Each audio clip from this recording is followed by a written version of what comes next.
27절로 36절까지의 말씀입니다. 사무엘상 2장 27절로 36절까지의 말씀을 한 절씩 교독하시고 마지막 절은 합독하도록 하겠습니다. 하나님의 사람이 엘리에게 와서 그에게 이르되 여호와의 말씀에 너희 조상의 집이 애굽에서 바로의 집에 속하였을 때 내가 그들에게 나타나지 아니하였느냐?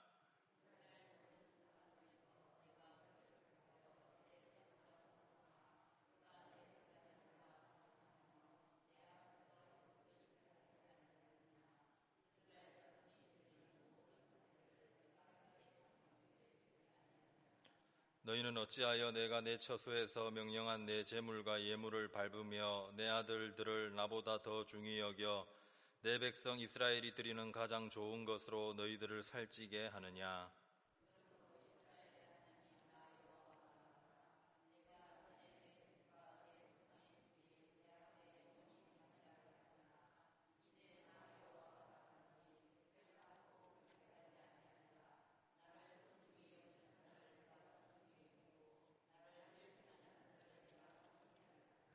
보라, 내가 내 팔과 내 조상의 집 팔을 끊어 내 집에 노인이 하나도 없게 하는 날이 이를지라.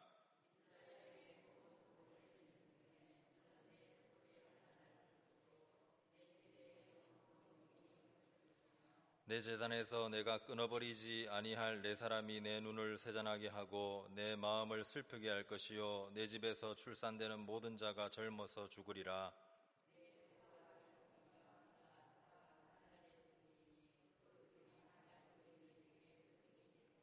그가 나를 위하여 충실한 제사장을 일으키리니 그 사람은 내 마음 내 뜻대로 행할 것이라. 내가 그를 위하여 견고한 집을 세우리니 그가 나의 기름 부음을 받은 자 앞에서 영구히 행하리라. 그리고 내 집에 남은 사람이 각기 와서 은 한 조각과 떡 한 덩이를 위하여 그에게 엎드려 이르되 청하노니 내게 제사장의 직분 하나를 맡겨 내게 떡 조각을 먹게 하소서 하리라 하셨다 하니라. 아멘. 이번 주간 계속해서 주일학교 중고등부 청년부 여름 행사가 진행됩니다. 계속해서 기도해 주시기를 바랍니다. 오늘은 존중이 여기는 자라는 제목으로 함께 말씀의 은혜를 나누겠습니다. 우리 옆에 분 인사하실까요? 잘 오셨습니다. 큰 은혜 받으세요. 사자성어 중에 수미일관이라는 말이 있습니다. 이 말은 한자로 풀어서 머리부터 꼬리까지 하나로 꿰뚫는다는 뜻이죠. 처음부터 끝까지 일관성 있는 모습을 뜻하는 말입니다. 비슷한 말로 초지일관이라는 말이 있습니다. 이것도 비슷하게 처음에 품은 마음을 끝까지 한결같이 지닌다라는 뜻입니다. 여러분, 신앙생활을 하면서 처음에 품었던 신앙의 열정, 또 하나님을 향한 사랑, 또 이웃을 향한 이 넉넉한 마음들, 이런 것들이 일관성 있게 계속 유지가 되는 것이 얼마나 중요합니까? 아니, 오히려 더 깊어지고 또 더 풍성해진다면 이것이 바로 우리를 부르신 주님께서 기뻐하시는, 원하시는 모습입니다. 그러나 안타깝게도 처음보다 나중이 더 약해지고 또 처음보다 나중이 더 얕아지는, 그래서 처음에는 하나님 앞에서 좋았지만 끝은 좋지 못한 이런 신앙의 안타까운 모습들을 우리가 또 볼 수 있지요. 오늘 함께 살펴볼 사무엘상 2장에 엘리 제사장이 그러하고 또 사무엘상 뒷부분에 나오는 초대 이스라엘의 왕이었던 사울도 그러합니다. 사랑하는 성도님 여러분, 지금 현재 나의 신앙은 어떠합니까? 세례를 받고 또 십자가의 은혜를 깨닫고 난 이후부터 더 깊어지고 더 풍성해지고 또 더 충만해져 있습니까? 아니면 예전에는 활활 타올랐는데 지금은 식어버렸습니까? 예전에는 좋았는데 지금은 좋지 않습니까? 우리가 기억할 것은 하나님 앞에서의 신앙은 항상 현재라는 사실입니다. 현재 하나님과의 관계가 중요한 것이고, 현재 하나님이 나의 기도를 받아주시는가가 중요한 것이고, 현재 하나님께서 나의 예배를 기쁘게 연락하시는가가 중요합니다. 오늘 본문을 보면 이름도 모르는 하나님의 사람이 엘리 제사장을 찾아옵니다. 그는 무명의 선지자입니다. 이름이 기록되어 있지 않죠. 무명의 선지자가 엘리에게 찾아와서 무슨 말씀을 선포합니까? 그것은 곧 엘리의 집에 하나님께서 저주를 내리신다는 저주 선언을 증거합니다. 아주 무서운 내용입니다. 여러분, 왜 하나님께서 제사장인 엘리에게 직접 말씀하시지 않고 무명의 선지자를 보내셔서 말씀을 전하고 있습니까? 이미 엘리 제사장의 귀는 닫혀버렸기 때문에, 주님의 음성을 듣지 못하는 그런 상태가 되어버렸기 때문에 하나님께서 일반적으로 말씀하시는 것으로 엘리는 깨닫지 못하는 것입니다. 그래서 엘리 제사장의 상태는 너무나 둔감한 상태가 되어서 무명의 선지자를 보내십니다. 하나님께서 엘리 제사장에게 전하는 내용이 무엇입니까? 무명의 선지자는 갑자기 조상 얘기부터 합니다. 또 출애굽 시대까지 거슬러 올라갑니다. 그러면서 한때 너희들이 노예였는데 노예였던 자들을 제사장의 직분, 영광스러운 직분을 내가 주었는데 그 직분을 가볍게 여기면서 이러한 죄악들을 일삼은 것을 책망하고 있지요. 오늘 본문 29절의 말씀입니다. 같이 본문 29절을 다시 한번 읽어보도록 하겠습니다. 시작. 너희는 어찌하여 내가 내 처소에서 명령한 내 제물과 예물을 밟으며 내 아들들을 나보다 더 중히 여겨 내 백성 이스라엘이 드리는 가장 좋은 것으로 너희들을 살찌게 하느냐. 여러분, 엘리 제사장은 아들들을 하나님보다 더 중히 여김으로 자녀들의 범죄를 책망하지 않았습니다. 그래서 홈니와 비느하스가 엘리의 아들들인데 이들이 회막에서 악행을 범할 때도, 심각한 범죄를 할 때도 엘리 제사장은 그것을 엄히 다루지 않지요. 그러므로 하나님께서 본문 30절에 무명의 선지자를 통해서 너무나 중요한 말씀을 전해주십니다. 30절도 다시 한번 읽어보겠습니다. 시작. 그러므로 이스라엘 하나님 나 여호와가 말하노라. 내가 전에 내 집과 내 조상의 집이 내 앞에 영원히 행하리라 하였으나 이제 나 여호와가 말하노니 결단코 그렇게 하지 아니하리라. 나를 존중히 여기는 자를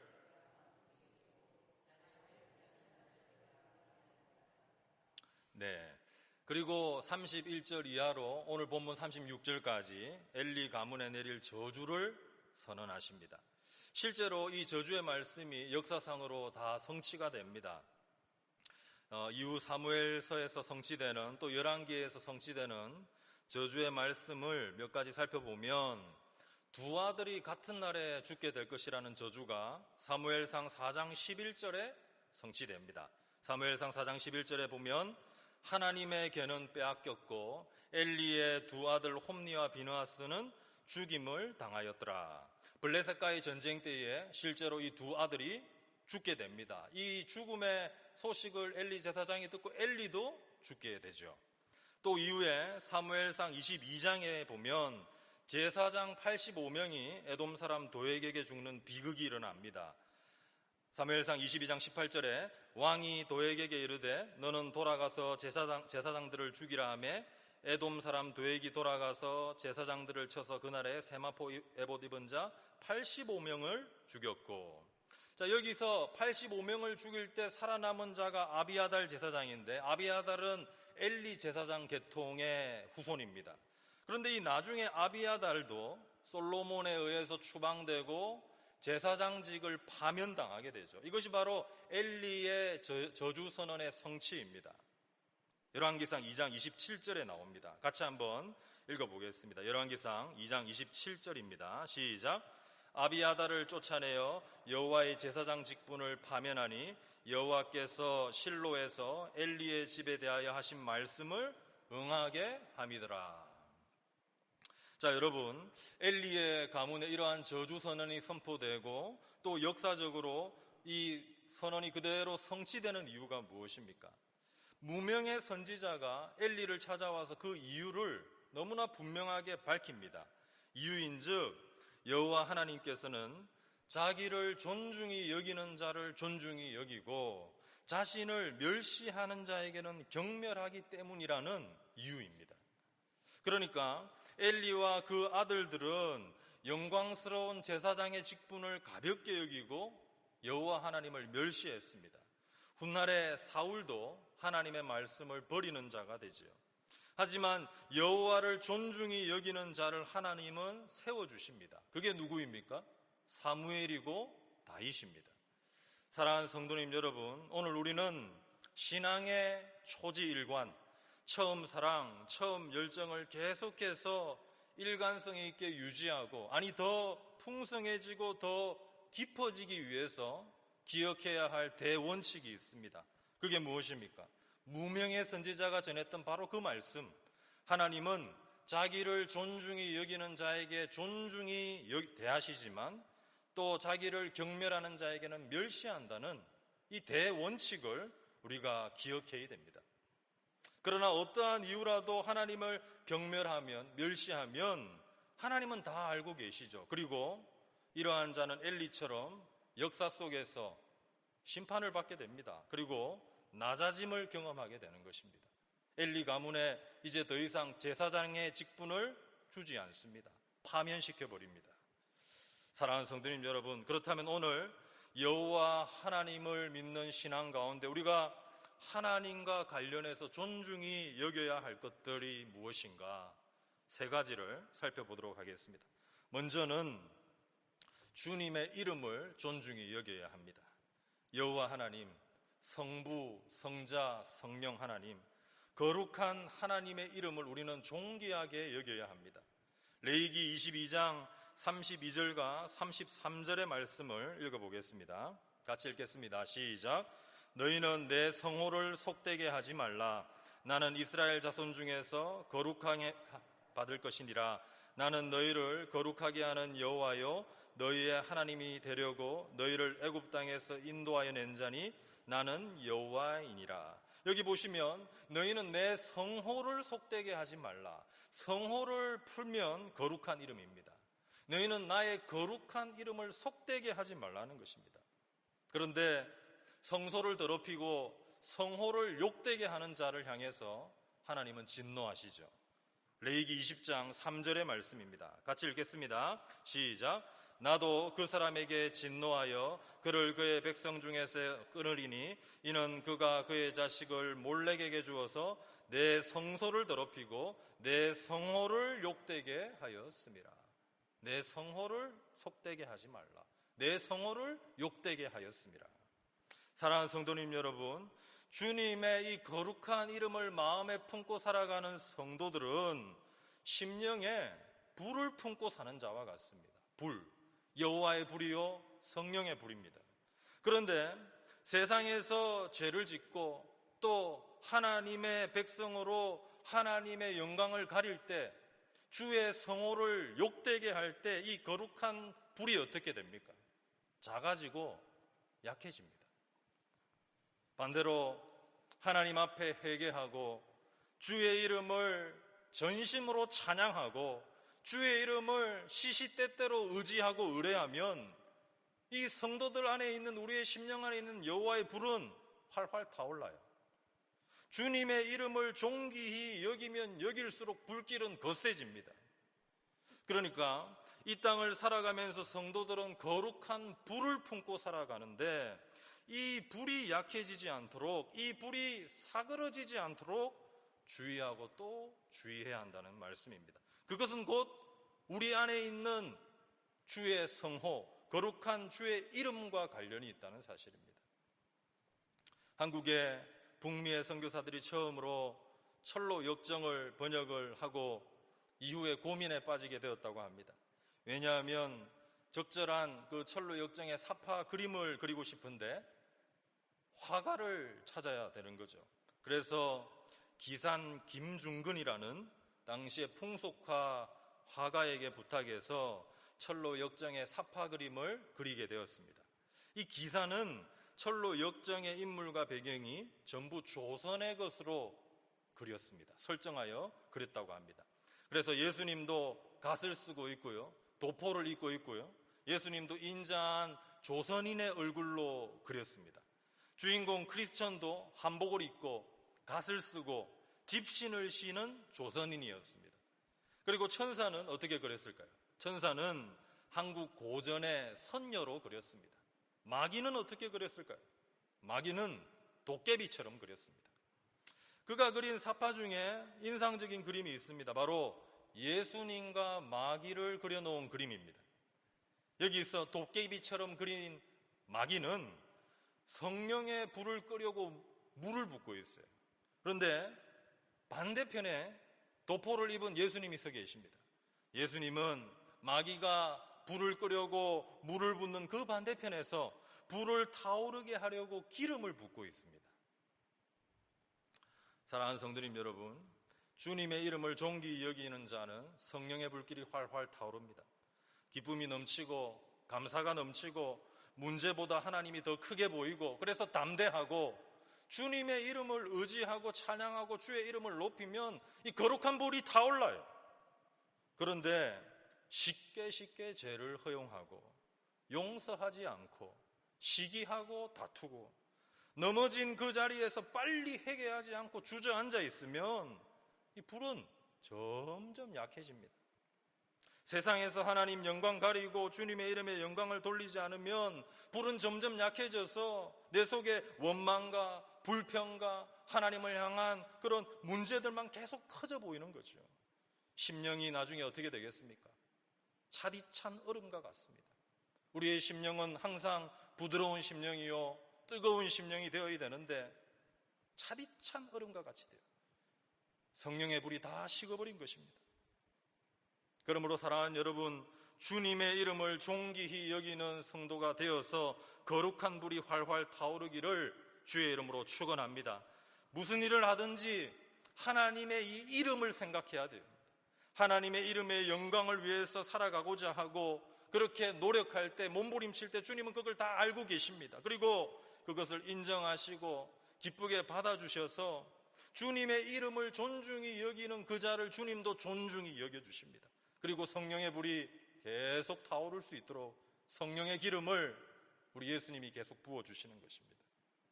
그래서 우리가 시시로 주의 이름을 찬양하는 것, 또 무슨 일을 만나든지 주의 이름을 의지하고 주님께 문제를 의뢰하는 것이 얼마나 중요한지 모릅니다. 이것은 곧 내 안에 거룩한 불과 관련이 있기 때문입니다.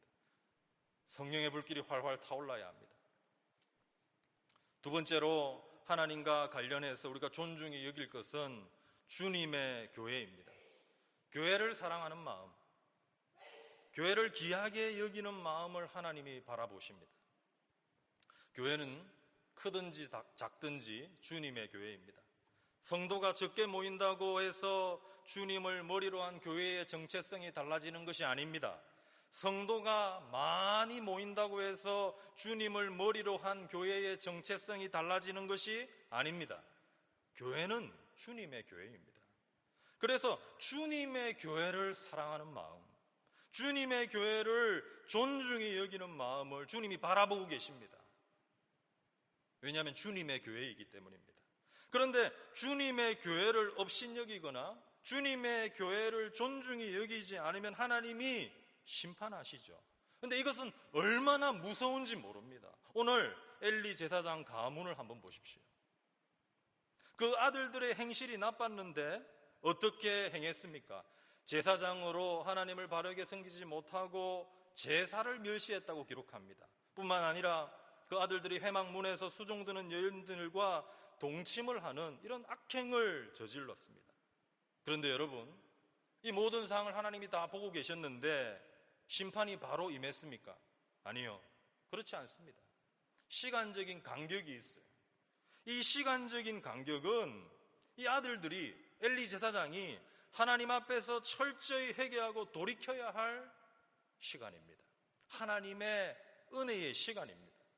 그런데 그들이 끝까지 죄를 회개하지도 않고 엘리 제사장도 아들들의 죄악을 가볍게 넘겨버립니다. 이후에 하나님이 무명의 선지자를 보내서 엘리 가문의 저주를 내리죠. 사도 바울은 신약시대에 교회를 업신여기거나 성전을 더럽히는 자들에게 여전히 하나님은 살아계셔서 심판하신다라고 선언하고 있습니다. 고린도전서 3장 17절의 말씀입니다. 같이 읽어보겠습니다. 시작.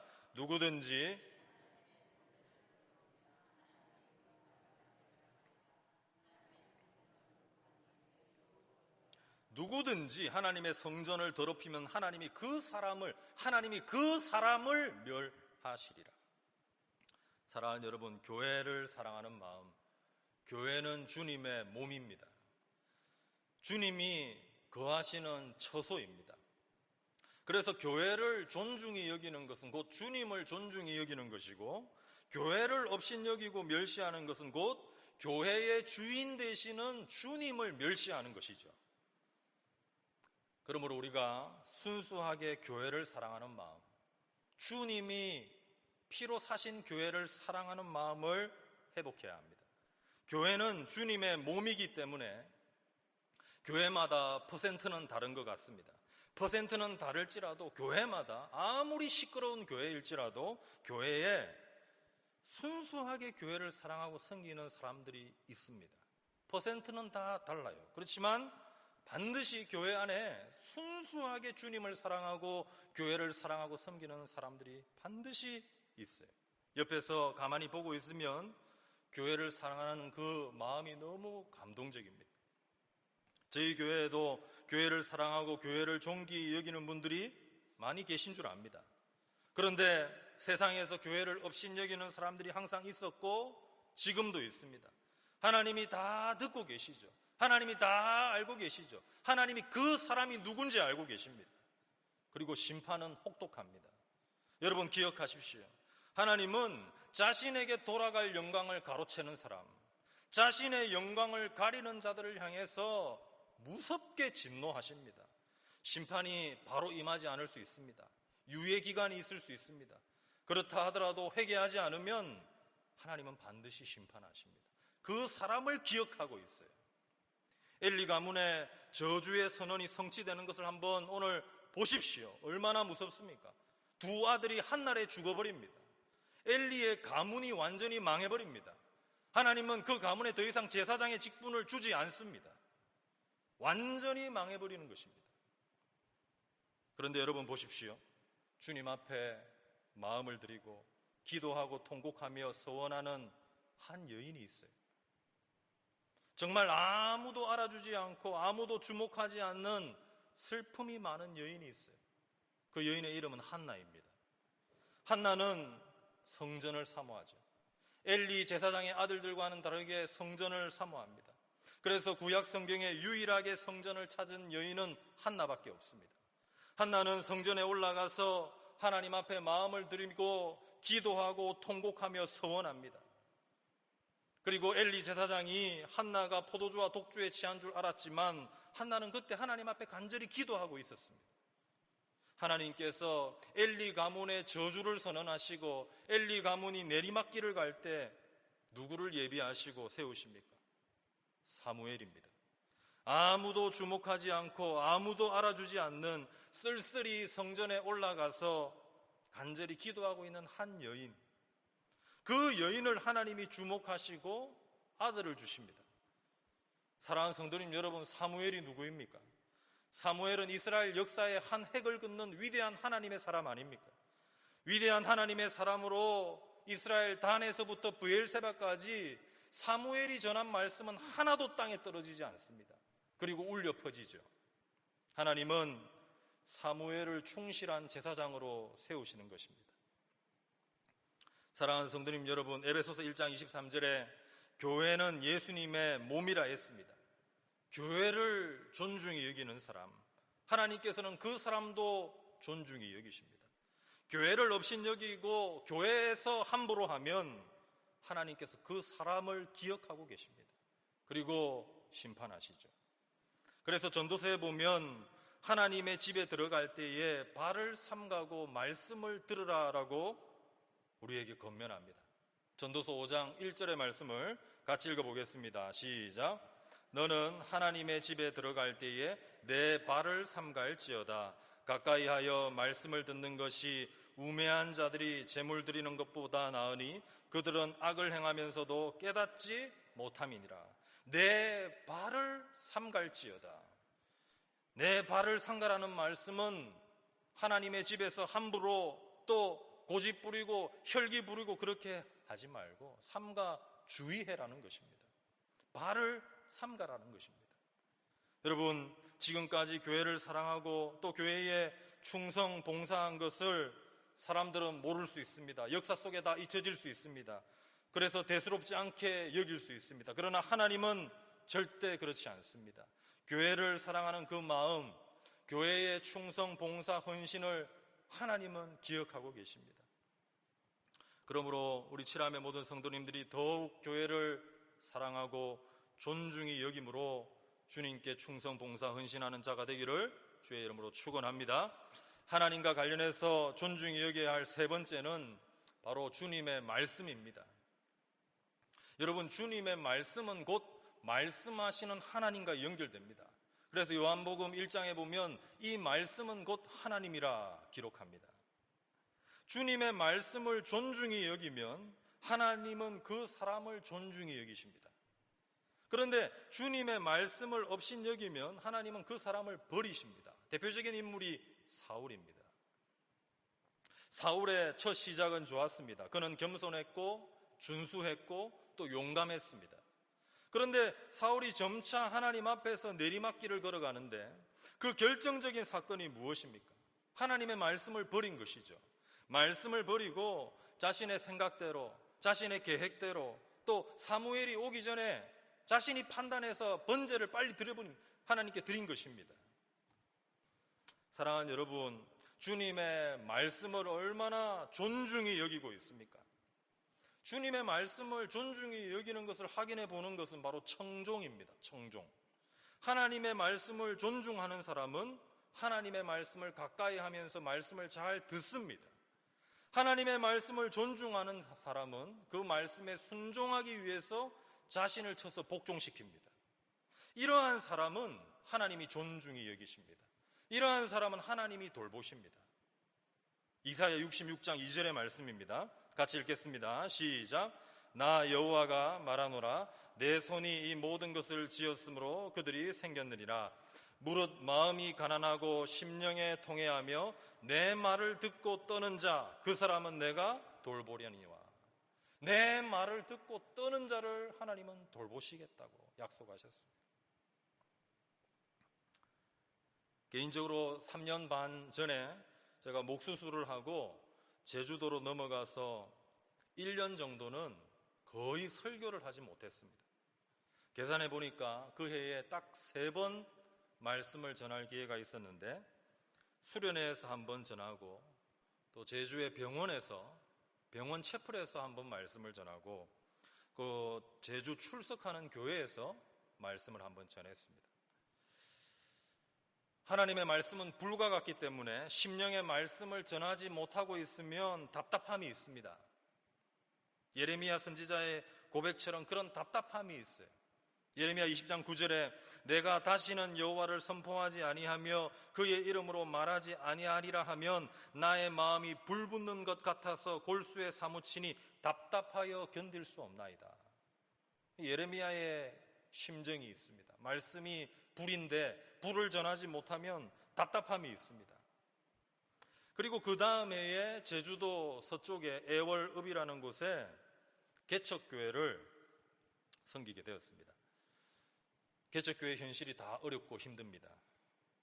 제가 개척교회에 가보니까 청년부를 맡고 청소년들을 맡았는데 청년부 예배 가보니까 한 명이 나오는 것입니다. 한 명. 그때 한 명이 앉아있고 저는 예배를 인도하고 말씀을 전하는데 총 2명인 거죠. 그 한 명을 향해서 말씀을 전하는 것입니다. 그리고 그 다음 주간에 심령의 하나님께서 제 마음을 두드리시는 거예요. 주님의 세밀한 음성이 들려오는 거예요. 한 영혼을 살리는 말씀의 은혜와 능력이 너는 청중의 숫자에 따라서 달라진다고 생각하느냐?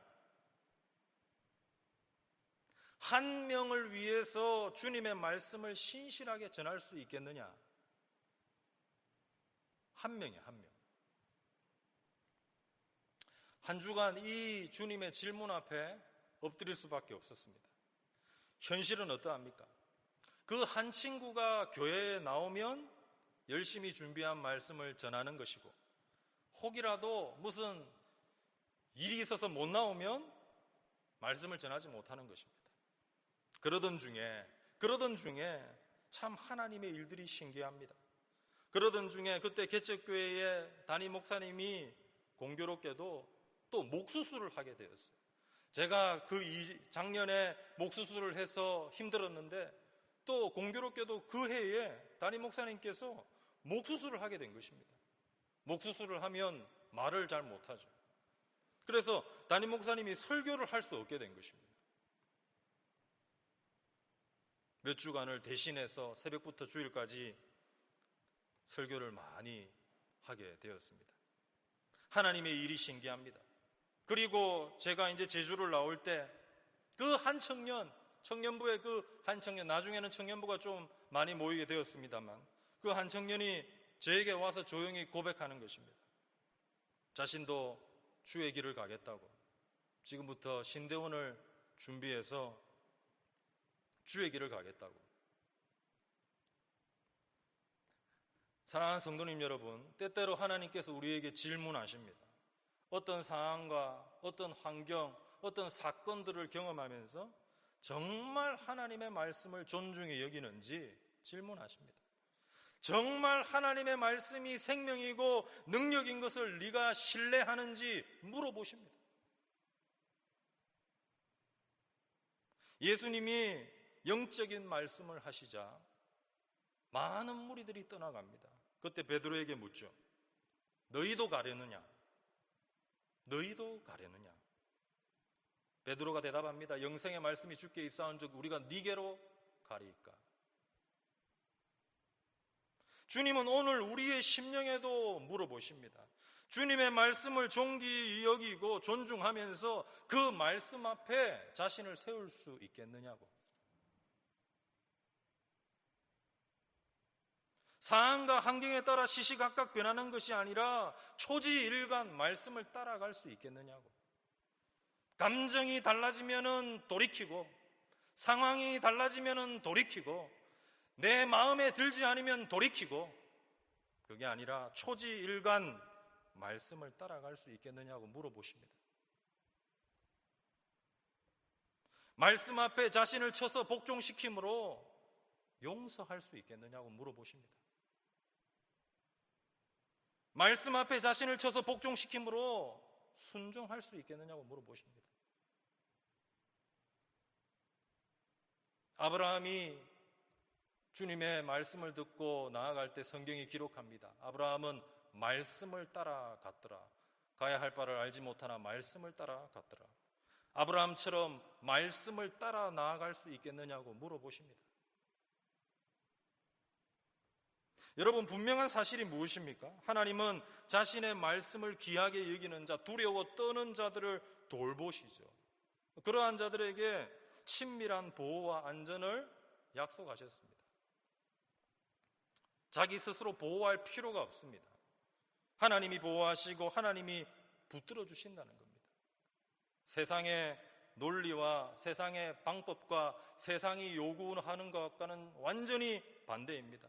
세상은 스스로 자신을 보호하라, 스스로 쟁취하라, 스스로 높은 곳에 올라가라, 그렇게 노력해야 된다, 그렇게 애써야 된다, 얼마나 그렇게 교훈하고 가르칩니까?